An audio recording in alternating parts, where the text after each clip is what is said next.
जय श्री राम, जय श्री पंडुको सकर। बोलो यज्ञ नारायण भगवान की जय। श्री हनुमान जी महाराज की जय। श्री हाथीवान महाराज की जय। श्री परित्राज महाराज की जय।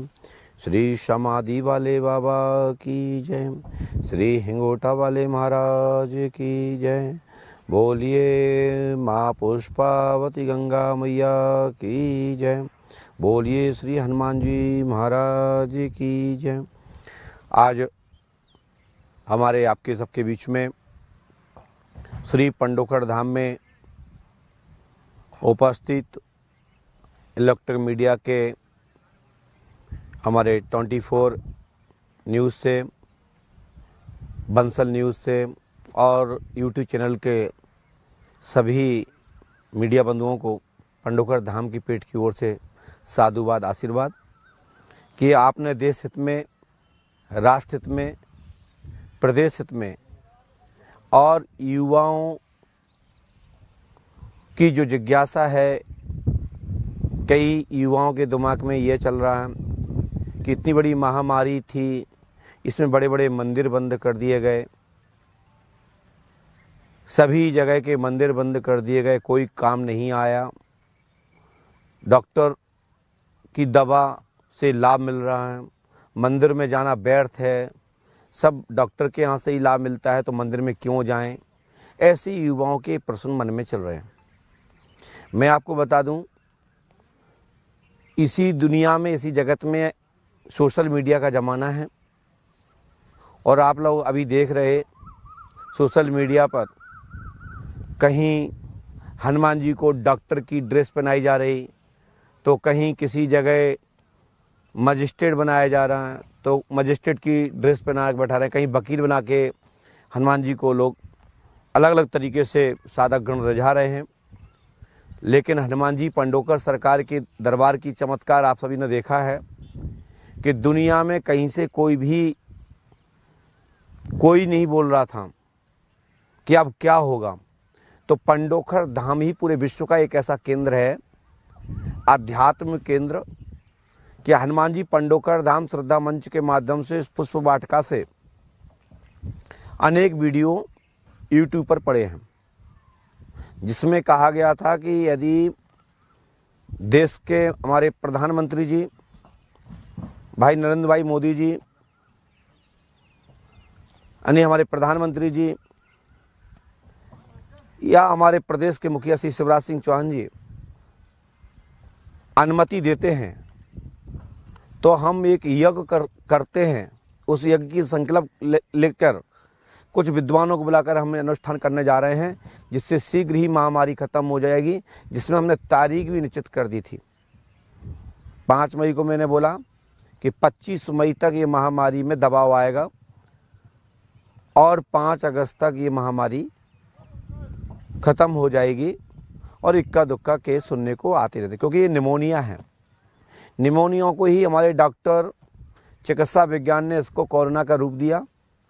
हमारे साइंटिस्ट लोगों ने, हमारे सभी विद्वान जनों ने इसको कोरोना का नामांकन किया। इसका नाम कोरोना है। 2019 को इसका प्रादुर्भाव हुआ, यानी ये जन्मा, अब भारत में 2020 में आया।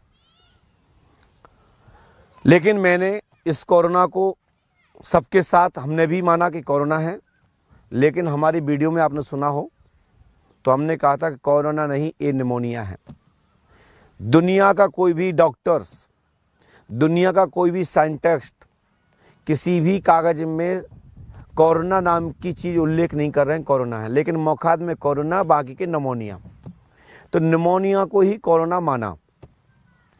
तो लगभग 6 लाख बीमारियों का से ज़्यादा बीमारियों का, मतलब 10 लाख बीमारियों से भी ज़्यादा मान लिया जाए, इतने का राजा कोरोना के रूप में आज जो जाना जा रहा है। ये निमोनिया जो है, ये 10 लाख बीमारियों का राजा है और सभी बीमारियां निमोनिया से बनती हैं।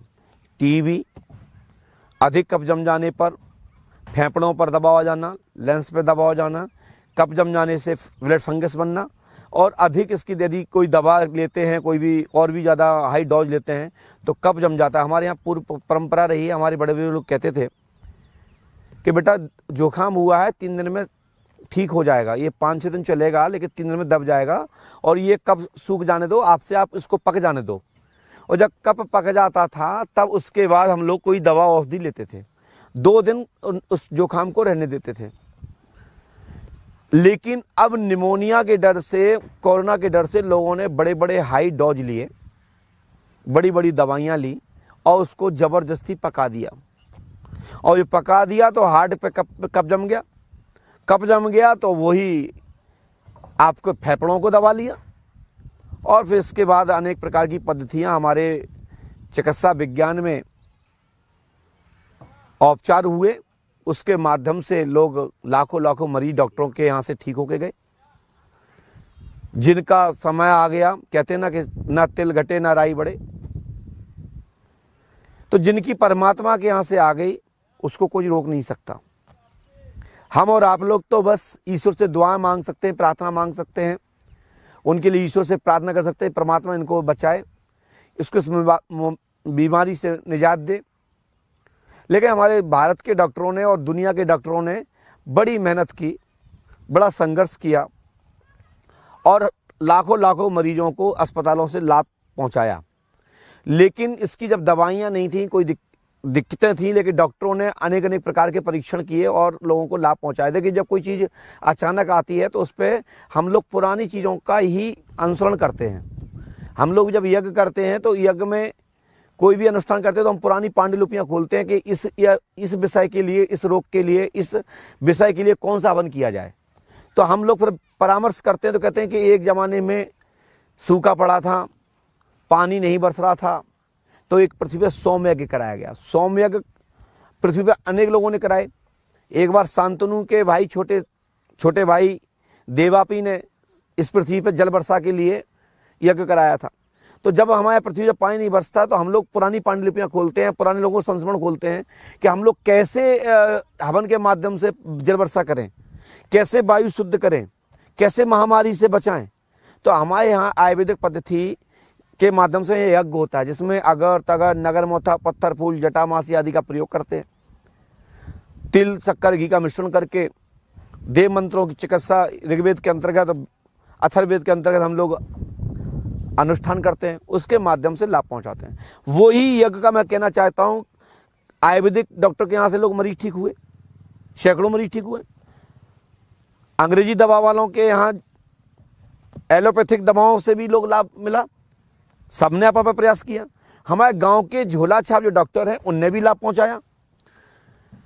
जिनको झोला छाप की किताब दी गई, लोगों ने साहब बोले गाँव में कौन, बोले झोला छाप डॉक्टर, लवा लाओ पकड़ लाओ इलाज कर देंगे। लेकिन वो गांव के स्तर पे वही सबसे बड़े डॉक्टर हैं, ग्रामीण स्तर पे वही डॉक्टर हैं। हमने अपने यज्ञ के माध्यम से लाखों लोगों को लाभ पहुंचाया।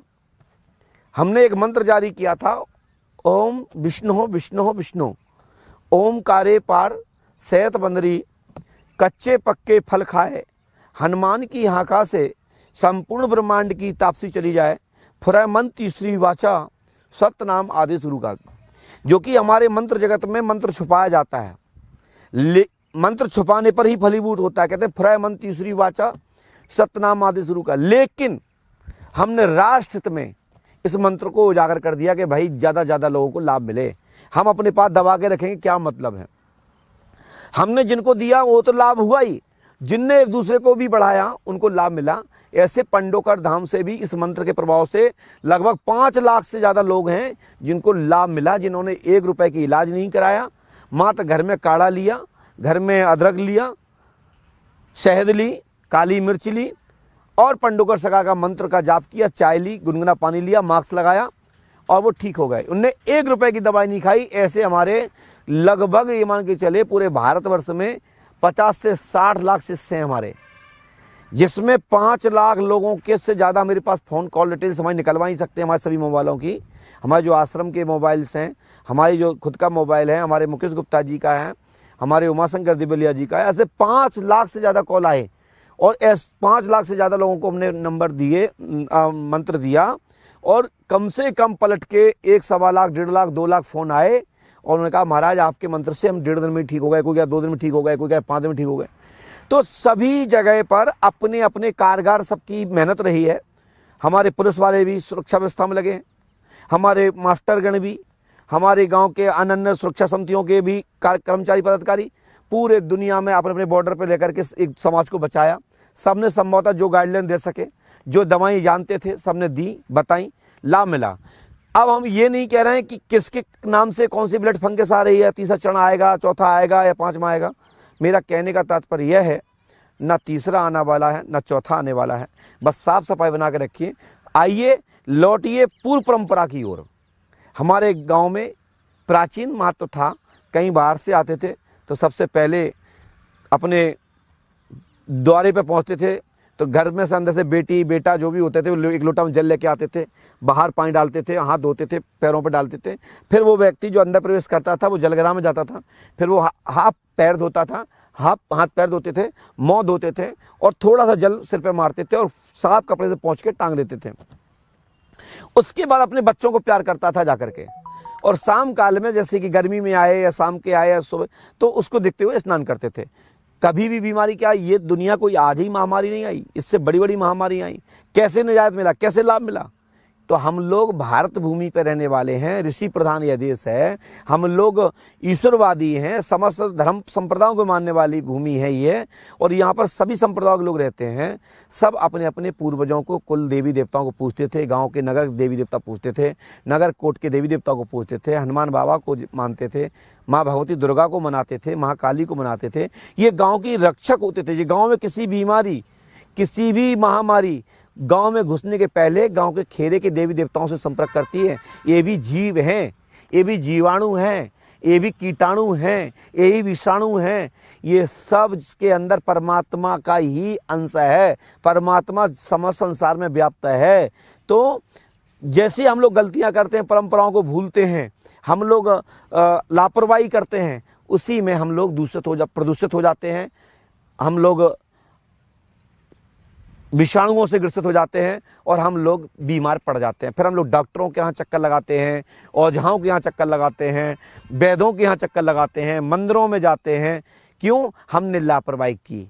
तो उस लापरवाही कहने का मतलब तात्पर्य है कि आप अपने घर में दीपावली जलाओ, होली का त्यौहार मनाओ, रक्षाबंधन मनाओ। हमारे यहाँ सबके पीछे लॉजिक था। दीपावली पर हमारे यहाँ दीपक क्यों जलाए जाते हैं?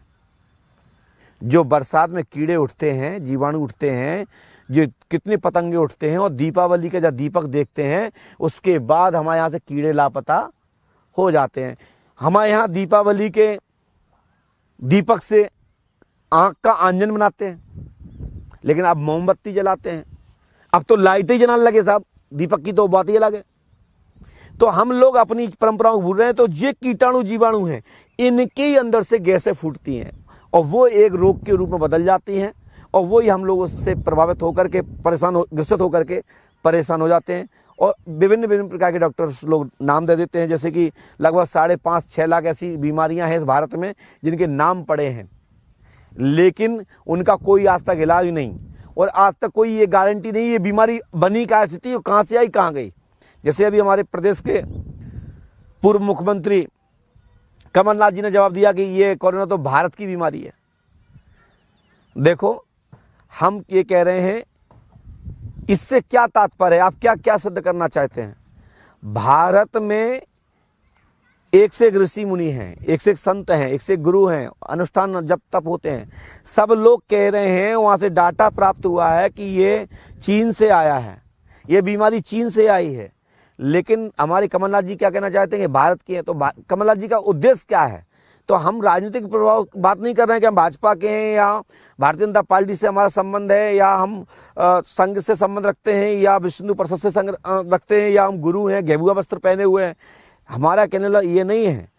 कुछ कहने के पहले ये सोचो कि जब पूरी दुनिया कह रही है, वहाँ तो डाटा लीक हुआ है, सोशल मीडिया कह रहा है कि एक वायरस बनाया गया है, इस वायरस वहाँ से लीक हुआ है, वो आकर के दुनिया को उसने प्रभावित कर दिया है। आप अकेले कहाँ से ले आ रहे हैं? क्या प्रमाण देके दे रहे हैं? तो हम गुरु होने के नाते ये कहेंगे कि हमें इससे कोई मतलब नहीं है। हम भारतीय गुरु हैं। तो गादी तनय चिंता व्यापी, हर विन मरे न निश्चर व्यापी। मैं अपना उद्देश्य रख के एक ही कहना चाहता हूँ कि यज्ञ से बड़े बड़े रोग दोग संकट खत्म किए जा सकते हैं। आपको सबको ज्ञात होगा, ये मैं मध्य प्रदेश के जिला दतिया की तहसील भांडेर की ग्राम पंचायत पंडोखर में बैठा हूं। मां पीताम्बरा की माई के विषय में पूरी दुनिया विख्यात है कि एक महायुद्ध जब छिड़ा था तो इंदिरा गांधी आदि लोगों ने यहां करके शरणागच्छा में हुए पीताम्बरा पीठ में। आचार्य स्वामी ने ये अनुष्ठान कराया, जिसके बाद वो युद्ध में शांति आई थी। सबको पता होगा सन 1971 में। अब सबको सुना होगा आप लोगों ने ये बात। तो अनुष्ठान से ही तो युद्ध रुकवाया था, और रुकवाने के साथ साथ सम्मानजनक भारत को स्थान प्राप्त हुआ था। और आप भी आज ये देखना, मैं ये कहना चाहता हूं कि मां भगवती काली की प्राण प्रतिष्ठा पंडोखर धाम में हो रही है। मां भगवती काली की कृपा से और यज्ञ के प्रभाव से कोरोना महामारी पर दबाव आया। आज शासन की गाइडलाइन भी कह रही है, आंकड़े बता रहे हैं डॉक्टरों के, आप मीडिया के माध्यम से देख रहे हैं। लोग कहते हैं कि भाई ये छुपाए जा रहे हैं, घटना ज़्यादा है, ये हम मानते हैं कि ठीक है, लेकिन अस्पताल खाली है, बेड खाली है, ऑक्सीजन मिल रही है। हमारे पास दिन में आप सबके पास भी 10-10, 20-20 कॉल आ रहे थे, साहब हमको बेड दिलवा दो, हमको ऑक्सीजन दिलवा दो। क्या किसी के पास 1-1, 2-2 कॉल आ रहे हैं? किसी इक्का दुक्का किसी के पास आ रहे हैं, तो वो भी खत्म हो जाएगा, क्योंकि इतनी बड़ी वायु लगाई परमात्मा में। और हनुमान जी के पिता का नाम है पवन पुत्र, और वायु कहां से बनती है? पवन से। तो हनुमान जी का ही या राम जी का ये गोरा है, और राम जी हनुमान जी के इष्ट हैं, और हनुमान जी के पिता पवन पुत्र हैं। तो कैसे मरीजों को वायु ना प्राप्त हो? तो ये यज्ञ इसलिए हो रहा है कि वायु प्राप्त हो, सब लोग निरोग हो, और यहां से जितनी महामारी है, हनुमान जी महाराज अपनी वायु से वेग से मरुभूमि पर ले गए। मरुभूमि का मतलब होता है जिसमें कोई जीव ना हो, जिसमें कोई पेड़ वृक्ष ना हो, जहां किसी काम की जमीन ना हो, जिसमें किसी प्रकार जान ना हो, वहां कोई जीवाणु ना रहता हो, उस पे जाकर के हमारे हनुमान जी महाराज ने गाड़ दिया। ऐसा मुझे अपना शुभ विवेक के अनुसार, मेरा स्वयं का मत है, हमारे हनुमान जी महाराज ने इस महामारी को वहां गाड़ दिया। उसमें आप शीघ्र ही हमारी भारत भूमि और पूरा ब्रह्मांड महामारी से निजात पाएगा। बस संघर्ष करके, क्योंकि हम लोग मानव हैं, तो संघर्ष करना है, संघर्ष के साथ साथ साफ सफाई रखना है, और पूर्व परंपरा की ओर लौटें, वैदिक की रीति की तरफ लौटें, हवन पूजन की तरफ आइए, गांव की तरफ मुड़िए और गांव की परंपराओं से जुड़िए। सब लोग स्वच्छ रहेंगे। बड़े से बड़ी महामारी ठीक करना हो तो किसी गांव में पहुंच जाना। किसी को टीबी हो, कैंसर हो, किसी को लगता हो 10-15 दिन की हमारी अब आयु रह गई, तो अपने पूर्व गाँव में लौट जाना, पूर्वजों के। उस गाँव में जाओगे, खुली वायु आनंद लोगे, हार खेतों के घूमने जाओगे 2-4-5 किलोमीटर। उसके बाद आपको किसी प्रकार की एक्सरसाइज करने की जरूरत नहीं है। हमारे खेतों के चक्कर लगा के आओ, अपने पूर्वजों के, अपने घरों की 2 बार चक्कर लगा लो मोहल्ला पड़ोस के, और अपने खेत पे घूमे आइए, गांव के नगर कोट के देवी देवताओं में घूमे आइए।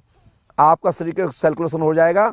इससे बड़ी कोई दुनिया की दवा नहीं है। और हमारे पूर्व बड़े बुजुर्ग लोगों के साइंस के अंतर्गत चुनौती है, चैलेंज है कि हमारे बड़े बुजुर्ग लोगों ने ऐसी ऐसी चीजें बनाई थी, हम लोगों को पट्टे पे घूमने की जरूरत नहीं पड़ती थी। हमारे बड़े बुजुर्ग लोगों को खेत के 2 किलोमीटर के चक्कर लगता था। सुबह से शाम जब होती थी 2 गठरियां चारा आ जाता था, हर खेत की रखवाली हो जाती थी और उनकी एक्सरसाइज हो जाती थी। आज भी हमारे गांव ग्रामीण में किसान खेत खेत में भटका है। किसी को कोरोना हुआ? आज बताओ, शहरों में हाहाकार मच गई।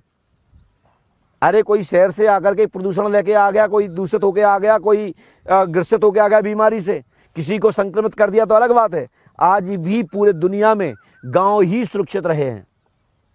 क्यों? गांव में आज भी लोग मान्यताएं हैं, हनुमान जी नो जा रहे हैं, दुर्गा जी नो जा रहे हैं, हवन कर रहे हैं, यज्ञ कर रहे हैं, दान दक्षिणा दे रहे हैं, और औषधियां जो गांव की प्राचीन औषधियां हैं उनको सेवन करके लोगों ने पहले से ही कोरोना भगा दिया। बताइए, शहरों में जितनी हाहाकार मची थी, गाँव में मची दिखाई दी आपको?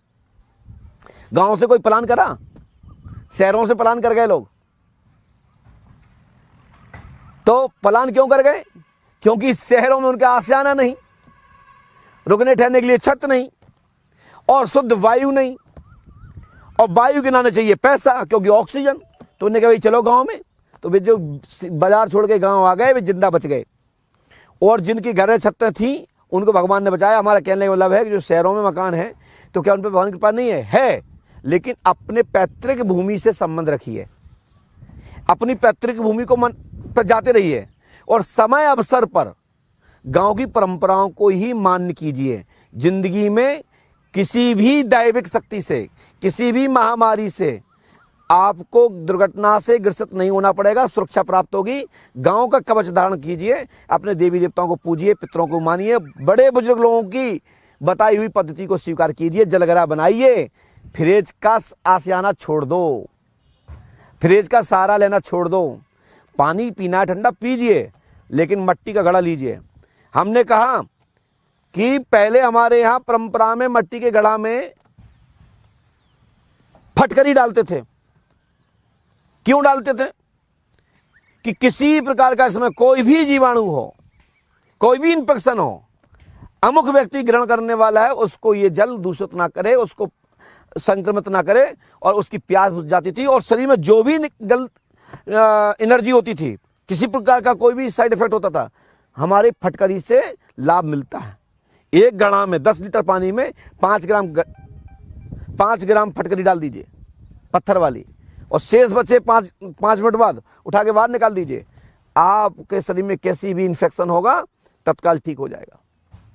हमारे यहाँ जब डॉक्टर मना करते थे पी लिया पी लिया पी लिया, हम लोग औषधियाँ देते हैं। हमारे यहाँ नदी गांव चले जाइए आप, सलैया चले जाइए आप, 3 दिन पानी पिए औषधि का, जो डॉक्टर लौटा देते कि इसका लीवर खराब, किडनी खराब, अब ये बचेगा नहीं, पी लिया ने इसको ग्रसित कर लिया है।